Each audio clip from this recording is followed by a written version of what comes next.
Le numérique qui est au cœur de nos vies, mais pas tout à fait au cœur des programmes des candidats à la présidentielle 2022. Quelques propositions quand même, encouragées notamment par plusieurs initiatives du monde de la tech pour donner une place plus conséquente au numérique dans cette campagne. Alors pour en parler en plateau, j'ai avec moi aujourd'hui Philippe Legrand, fondateur et président de la fédération Infranum. Bonjour. Bonjour. Bienvenue sur le plateau. Alors Infranum, je le rappelle, fédération qui regroupe plus de 200 entreprises représentatives de l'ensemble des métiers de la filière des infrastructures du numérique. Et vous avez, vous aussi, soumis des propositions.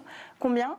Une trentaine. Une trentaine, donc avec 4 thématiques, on va revenir là-dessus. Des thématiques qui ressortent de toute façon aujourd'hui dans le débat public sur le numérique. Et vous avez invité les candidats à venir y répondre le mercredi prochain. Mercredi prochain, le 23 mars prochain précisément.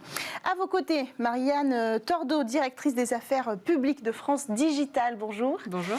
Bienvenue sur le plateau. Alors vous avez organisé de votre côté un événement qui s'appelle le Pitch, qui a réuni plusieurs candidats pour qu'ils présentent leurs ambitions en matière de numérique. C'était le 9 mars dernier, si je ne me trompe pas. Exactement. Combien de candidats ont répondu à l'appel ? Alors, on avait 5 candidats à la présidentielle qui étaient présents et 2 représentants. Ouais. En représentant, on avait notamment Cédric O, le ministre, le secrétaire d'État au numérique. Ouais. Alors, il y a un manifeste aussi qui a été proposé. Est-ce que vous pouvez nous en dire 2 mots ? Oui, tout à fait. On a sorti des propositions. Alors, nous, on en avait 37. Et donc, on a sorti ce manifeste ainsi qu'un comparateur des programmes du numérique qui est disponible sur numérique2022.fr. Il y a eu un impact fort sur votre proposition de pitch. On a vu ressortir finalement les problématiques du numérique peut-être au programme. Est-ce que vous avez pu constater un avant et un après le pitch ? Oui, on était très très contents. En fait, nous, on se sert de cet événement pour faire du fond et pour pouvoir mettre le numérique au programme des candidats. Et effectivement, on a vu que l'intégralité des candidats à l'élection présidentielle se sont saisis du sujet du numérique et ont notamment émis des propositions extrêmement larges, que ça parle de souveraineté, de talent, un peu d'infrastructure, effectivement, d'impact environnemental du numérique. Donc, alors, quand vous dites l'intégralité, vous parlez des 11 candidats ? Alors, on a analysé, nous, les programmes de 9 candidats. Et surtout, on attend avec impatience le programme d'Emmanuel Macron. Et qui n'est pas encore sorti, il faut le rappeler, dans le cadre de nos conversations aujourd'hui. On va plonger justement dans ces propositions, dans ces programmes ou déclarations, puisque dans le cas d'Emmanuel Macron, par exemple, on n'a pas encore le programme. Plusieurs grandes thématiques sont donc ressorties. Alors d'abord, la plus martelée, on va commencer par celle-là, c'est la souveraineté numérique européenne. On la trouve partout, chez Emmanuel Macron, Nicolas Dupont-Aignan, Marine Le Pen, Jean-Luc Mélenchon. On voit que c'est une idée qui traverse de toute façon toutes les mouvances politiques aujourd'hui. Est-ce que les moyens qui sont proposés sont à la hauteur des ambitions qu'on doit avoir ? Aujourd'hui, clairement pas. Pour ce qui nous concerne, nous avons beaucoup d'attentes de la part dans le cadre du prochain quinquennat sur cette question de la souveraineté, l'accès à la commande publique, la priorisation de la commande publique, la recherche, l'éclosion des talents, la recherche de la valorisation de notre savoir-faire industriel français ne nous semble pas suffisamment mis en avant dans les programmes des candidats, et nous appelons ces candidats justement à ce que les termes de souveraineté se déclinent par des propositions concrètes, et c'est ce que, je l'espère, nous aurons l'occasion de travailler avec les équipes du prochain ou de la prochaine présidente de la République. Effectivement, et en fait, ce dont on s'est rendu compte, c'est que souvent les candidats omettent que le sujet de la souveraineté est un sujet qui est à l'échelle européenne. Et donc, quand on voit les propositions qui sont faites, elles viennent omettre le fait qu'on a déjà un texte qui s'appelle le Digital Markets Act, le Digital Services Act, qui prévoit, qui a été adopté, qui va bientôt être mis en œuvre. Et donc, du coup, comment est-ce que ces candidats se positionnent à l'échelon européen et comment est-ce qu'ils vont mettre en œuvre ces propositions européennes, c'est là où on peut les attendre. Et c'est là-dessus qu'on a potentiellement été déçus selon les programmes. Oui, alors on peut faire un rapide tour. On parle de contraintes légales exceptionnelles, de suppression de l'impôt sur les sociétés pour les entrepreneurs de moins de 30 ans. On parle de fiscalité. Donc ça, en fait, ça ne marchera pas si on n'a pas une vision européenne. Ça dépend des aspects. Par exemple, la fiscalité, pour le coup, c'est une prérogative de l'État, c'est une prérogative nationale. Donc, pourquoi pas avoir des propositions ambitieuses en matière de fiscalité. Alors nous, la suppression de l'impôt sur les sociétés pour les entrepreneurs, elle n'était pas dans notre programme. Mais effectivement, on pourrait être pour. En tout cas, on a d'autres priorités. On a aussi le sujet de l'actionnariat salarié, les BSPCE qui sont ce mécanisme pour partager la valeur avec les salariés. C'est un mécanisme qui peut encore être amélioré et qui permet en fait de rendre la création de valeur aux salariés. Donc ça, c'est des mesures qui peuvent être décidées au niveau national. Et ensuite, au niveau européen, il y a plein d'autres aspects qui doivent être effectivement vus. Le droit de la concurrence, comme vous le disiez, la commande publique. Une des remarques qu'a fait Cédrico pendant ce pitch était de dire oui, l'accès à la commande publique doit être favorisé pour les entreprises européennes, pour les entreprises françaises, mais finalement, ça va être compliqué. Il faut mettre et avoir un consensus avec les différents États de l'Union européenne, avec éventuellement les règles de l'OMC. C'est complexe. Effectivement, Philippe Legrand, ça c'est un sujet, vous l'avez très bien dit, qui est crucial pour l'écosystème des startups de la tech aujourd'hui. En fait, ça va définir leur avenir, leur croissance, leur compétitivité face à l'international. Et la contribution de ces entreprises à l'économie globale en France. Et puis, dans ces propositions, il faut aussi avoir en tête que ce que nous construisons en France s'exporte aujourd'hui. C'est-à-dire que les savoir-faire français et les talents d'aujourd'hui vont demain être, je l'espère, des talents internationaux. On le voit par exemple, et permettez-moi de l'illustrer ainsi, avec le plan France Très Haut Débit, qui a été une réalisation française, qui a propulsé la France en tête en Europe sur les infrastructures numériques et qui aujourd'hui permet à nos entreprises d'exporter, mais pas, bien entendu, sur d'autres continents comme le continent africain, mais même en Europe. Il faut savoir que 25% des prises fibres construites en Angleterre et en Allemagne le sont par des entreprises françaises. Voilà une très bonne illustration du fait que la souveraineté, le développement de nos entreprises en France développe la compétitivité à l'international. Et c'est bien dans cet esprit qu'on doit le faire. Alors on continue à avancer sur ces propositions phares. Quand on épluche un petit peu ce qui ressort aussi, c'est le sujet de l'éducation. Lutter contre l'électronisme, apprendre le collège au collège, créer une élite. On parle même de talent numérique du côté de Valérie Pécresse, pour citer tout le monde lors de cette conversation qu'on a ensemble aujourd'hui. Bon, alors le codage quand même, c'est enseigné déjà dans la plupart des établissements. Alors peut-être. Moi, je serais ravie d'apprendre qu'effectivement c'est enseigné partout. En tout cas, peut-être pas au même niveau. Ouais. Et je pense que si on a un enseignement à prendre du confinement et de l'enseignement à distance, c'est que on peut mettre en place aussi de la formation digitale, enfin de la formation numérique et faire entrer la e-formation au sein des écoles pour justement avoir un espèce de dénominateur commun d'apprentissage au code, parce qu'effectivement le temps qu'on va prendre à former des professeurs d'informatique aux enjeux du code, on risque de perdre du temps. Donc il y a effectivement ce besoin de former dès le plus jeune âge au code. Donc certains candidats ont proposé d'avoir une troisième langue vivante qui soit le langage du code. Moi, je suis absolument pour. Mais il y a au-delà de l'apprentissage à l'école, il ne faut pas oublier le sujet des talents aujourd'hui, du besoin de talents aujourd'hui, et donc l'enjeu de la reconversion professionnelle pour tous les métiers qui risqueraient d'être détruits dans plein d'autres secteurs. Autant les faire passer vers des métiers sur lesquels il y a des besoins. Et aujourd'hui, les métiers du numérique sont en pénurie. C'est vrai que c'est un petit peu fourre-tout quand même. Quand on parle d'électronisme, on ne sait pas si on parle du collège, du lycée, des études supérieures, de la formation professionnelle. Et donc les mesures ne sont pas tout à fait égales en fonction des candidats. Alors on met un petit peu au milieu de tout ça, quand on parle d'éducation, aussi le cyberharcèlement, la sensibilisation à l'information via les outils numériques. Si on recentre un peu sur les problématiques qui vont aussi vous intéresser, la question de la formation, comme vous le disiez, est centrale. Créer cette élite-là, l'idée, c'est quoi ? Est-ce qu'on peut le faire, en fait ? Comment on fait pour trouver ces talents ? On peut le faire, on l'a fait, et il faut continuer à le faire. Je vais prendre l'EDEC, je ne sais pas si vous connaissez ce programme national qui a consisté à accompagner la formation pour reconvertir justement des gens qui venaient d'horizons différents sur des métiers parfois très techniques, comme celui de déployer, d'installer, de configurer la fibre, de configurer les équipements.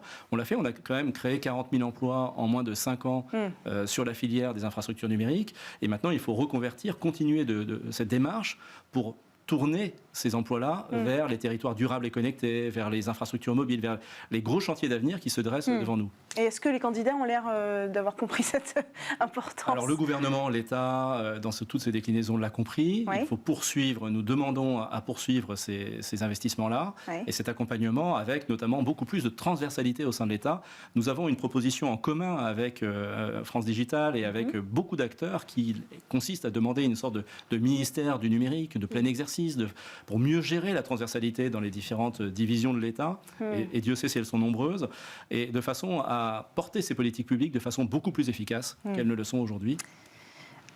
Alors, autre sujet, on continue à éplucher toutes ces propositions aujourd'hui. On est là pour ça, pour débriefer sur ces propositions numériques au cœur de l'élection présidentielle.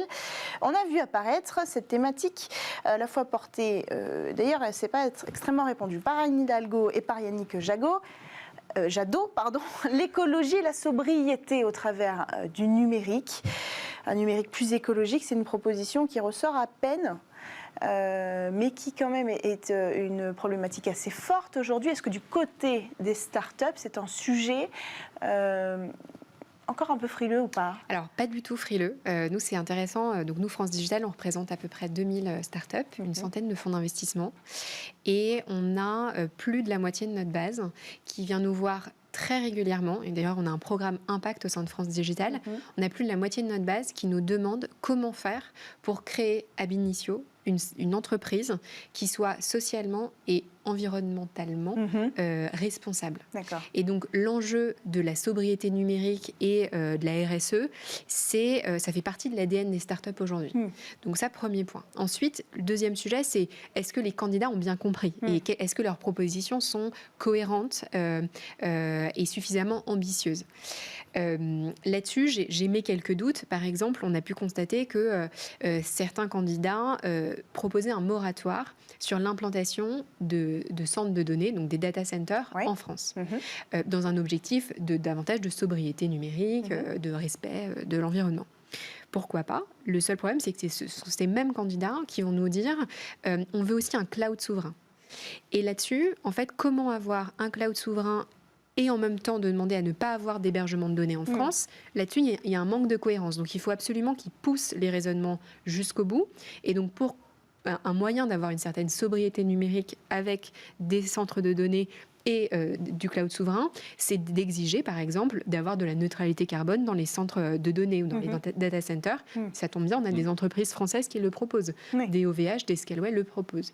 Donc, je pense que là-dessus, il faut vraiment tirer le fil jusqu'au bout et ça a pu faire défaut dans certains programmes. Et alors ? Oui, d'ailleurs, j'ajouterais que quand on parle de sobriété numérique, il faut bien savoir resituer le débat. La contribution du numérique dans l'émission des gaz à effet de serre est de 2,5% aujourd'hui et en 2040, elle sera de 6,7%. Et dans ces 6,7% en 2040, 80% concerne la production et l'achat, le premier achat d'équipements de devices pour se connecter.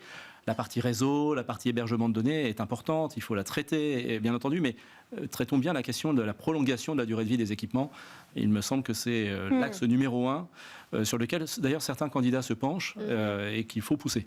Malheureusement, pour l'instant, on peut en citer que 2, 3 qui se penchent sur le sujet. Très peu, mais on est là pour ça. Veut dire ça. Merci de nous inviter pour qu'on puisse en parler. Bon, est-ce qu'on peut s'attendre peut-être à est-ce que vous pensez que ce sujet va finalement remonter dans les programmes ?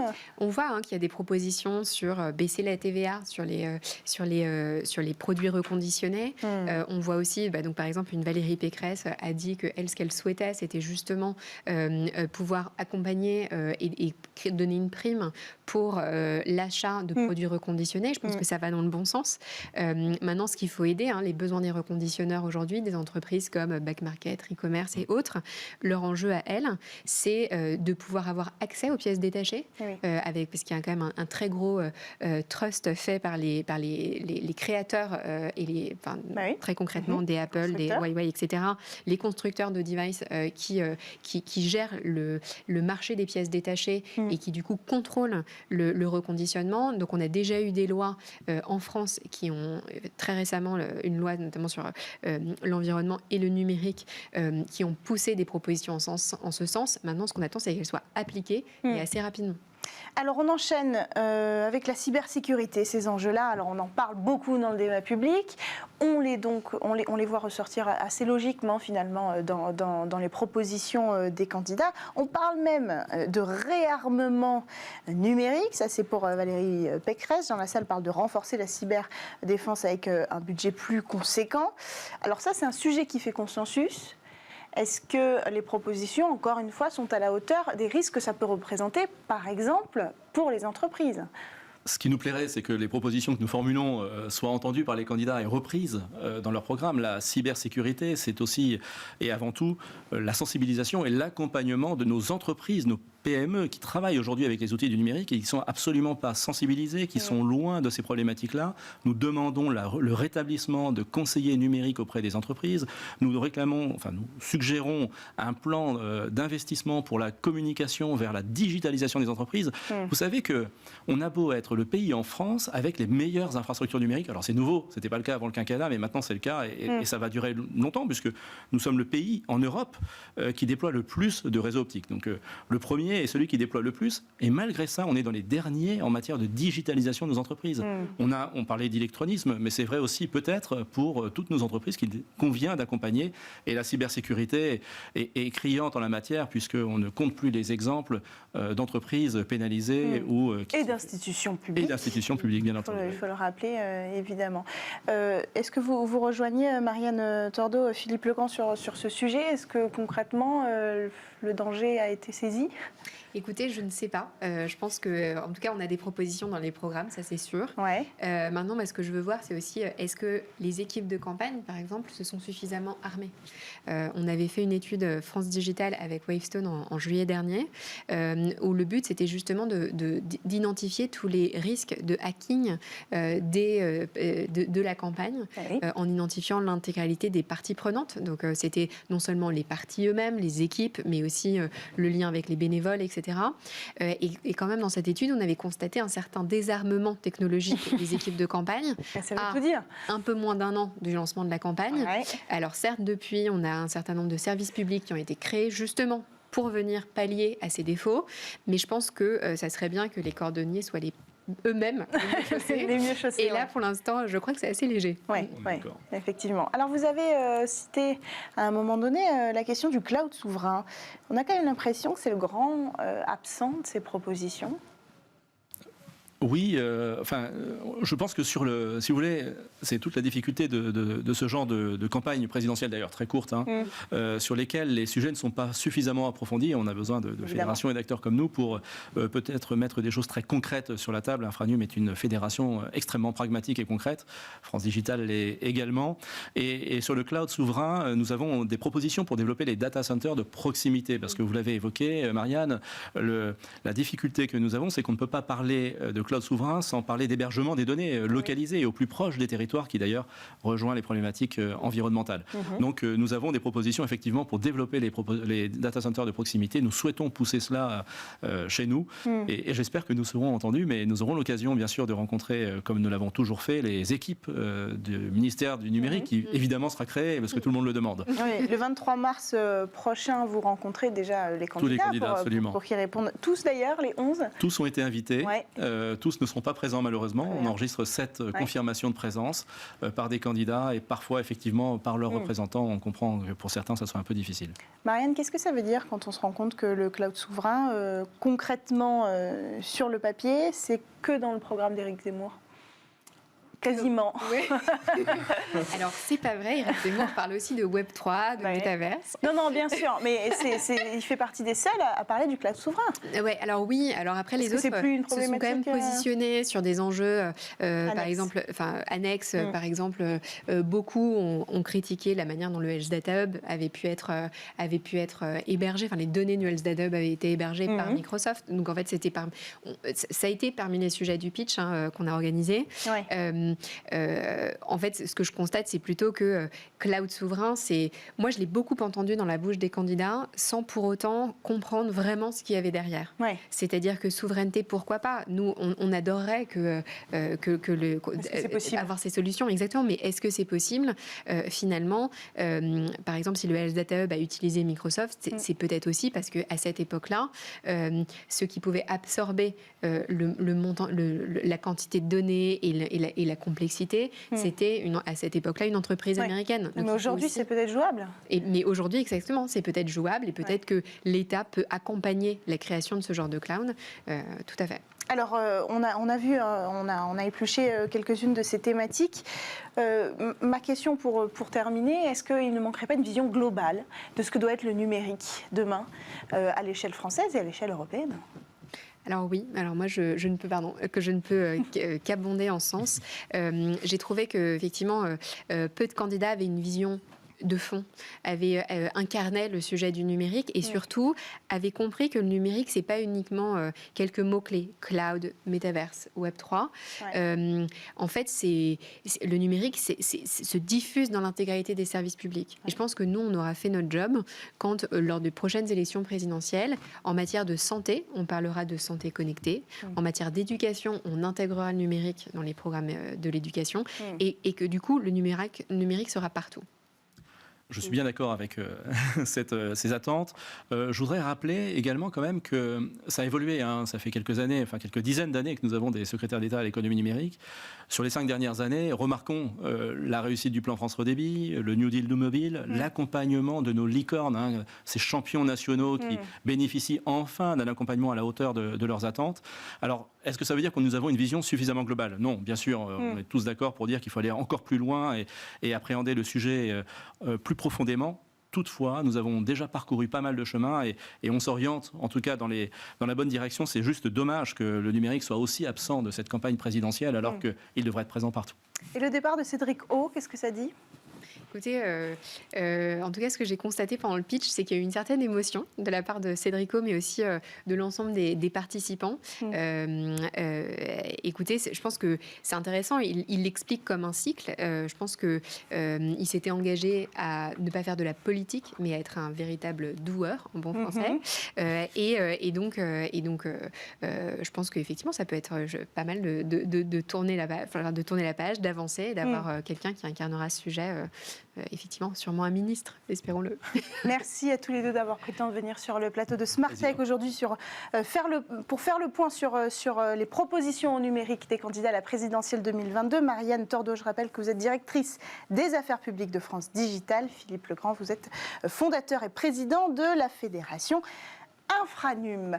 Merci d'avoir pris le temps de venir sur ce plateau. Quant à vous, ne bougez pas, on se retrouve juste après une courte page de publicité sur Bismart.